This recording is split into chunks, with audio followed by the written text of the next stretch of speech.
मैं एक सवाल खड़ा करता हूं, भाजपा कांग्रेस सपा बसपा छोड़ो थोड़ी देर के लिए, पार्टियां आई आज है कल नहीं भी रहेंगी, देश तो रहेगा ना, बच्चे तो रहेंगे।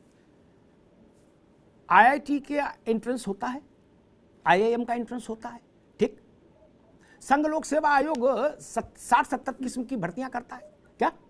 इनमें कोई सॉल्वर नटवरलाल मुन्ना भाई मुन्नी बेगम कोई क्यों नहीं जा पाता? और उत्तर प्रदेश में, बिहार में, मध्य प्रदेश में जैसे ही राज्य के स्तर पर कोई इम्तिहान होता है ये सारे बर्र के छत्ते के तरीके से कैसे आ जाते हैं, ये मैं नहीं समझ पा रहा। दिल्ली दूर है, आप लोग वहां जाके नहीं सीख सकते?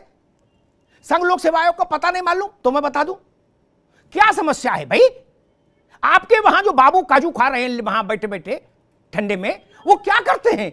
आयोग में जो लोग भर्ती हो गए, हमारे टैक्स का पैसा जाया कर रहे हैं, काजू खा रहे हैं, जूस पी रहे हैं, वो लोग यहां से क्यों नहीं सीख लेते कि आईआईटी का इम्तिहान कैसे होता है, एंट्रेंस का, आईआईएम का कैसे होता है, आईएएस की परीक्षा कैसे होती है? आपने कहीं सुना कि आईएएस का पर्चा कल्लू पान वाले क्या मिल रहा है? कहीं सुना?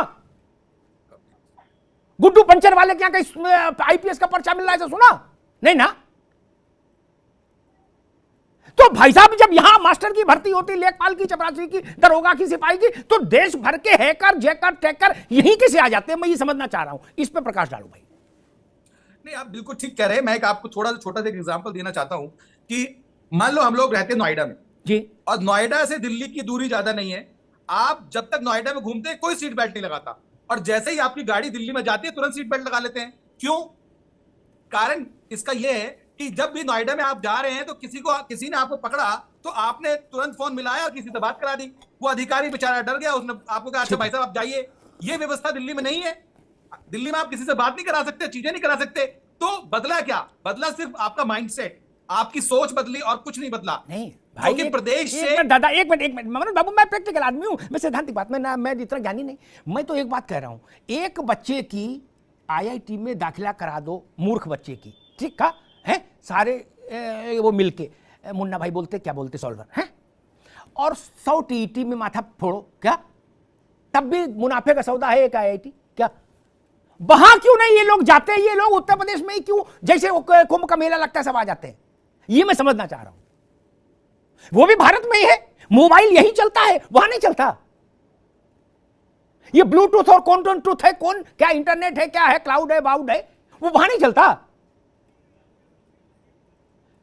मैं जामताड़ा वाले पर किसी में भेदभाव नहीं करते ना, वो तो जिसका मिलता उसका पैसा खा जाता है, अपने एक अकाउंट में ट्रांसफर कर लेते। मैं ये समझ पा रहा हूं ऐसा कैसा जामताड़ा यहां बन गया नटवरलाल लोगों का कि वो केवल टीईटी कोई पकड़ते हैं, सिपाही भर्ती उत्तर प्रदेश पकड़ते हैं, दरोगा भर्ती, लेखपाल भर्ती,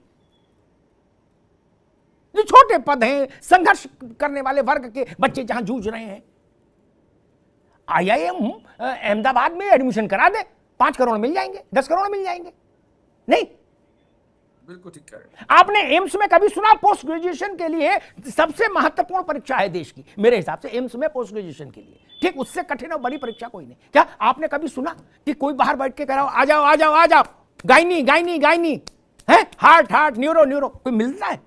ये यहां कैसे बोली लगने लगती है, लेखपाल लेखपाल आ जाओ, टीटी आ जाओ, बीटी आ जाओ। पंडित जी ये मैं समझना चाह रहा हूं, आज से नहीं, मैं हमेशा फेडअप रहा उत्तर प्रदेश की इस व्यवस्था से। नहीं, ये कुछ व्यवस्थाओं की कमियां हैं। ये पुरानी सरकारें चाहे नई सरकारें, हम सरकार की बात नहीं कर रहे, सरकार कोई भी हो, ये जो आयोग है जो इंडिपेंडेंट काम कर रहे हैं, कहीं ना कहीं इनको दुरुस्त करने की आवश्यकता है, और दुरुस्तीकरण के बाद ही चीजें ठीक होने वाली हैं। मैं ये कहता हूं कि इसको कैसे हम लोग इसको और अच्छा भैया एक बात बताओ, क्या हम दुरुस्त करें? तो हमारे लिए चिट्ठी लिखवा दो, हम सब दुरुस्त कर दें। कौन दुरुस्त करेगा? मसला ये है। आज जो चर्चा हो रही है कहीं ना कहीं इसका मैसेज आएगा। भैया यही बात मैं मायावती जी के समय सुनता था, मनोज जी, यही बात मायावती जी के समय सुनता था, यही बात अखिलेश जी के समय सुनता था, यही बात आज सुन रहा हूं, तो फिर तो कैसे चलेगा? इतने में तो एक पीढ़ी बुद्धि हो गई, एक पीढ़ी बुद्धि हो गई, उसका घर बिक गया, मकान बिक गया, बैल बिक गया, खेत बिक गया। बिल्कुल ठीक कह रहे हैं, व्यवस्थाएं सुधारने की आवश्यकता है। भाई आज के दौर में इतना टाइम लगता है व्यवस्थाएं सुधारने में, मालिक क्या? अब तो सब टेक्नोलॉजी ने इतना सरल कर दिया।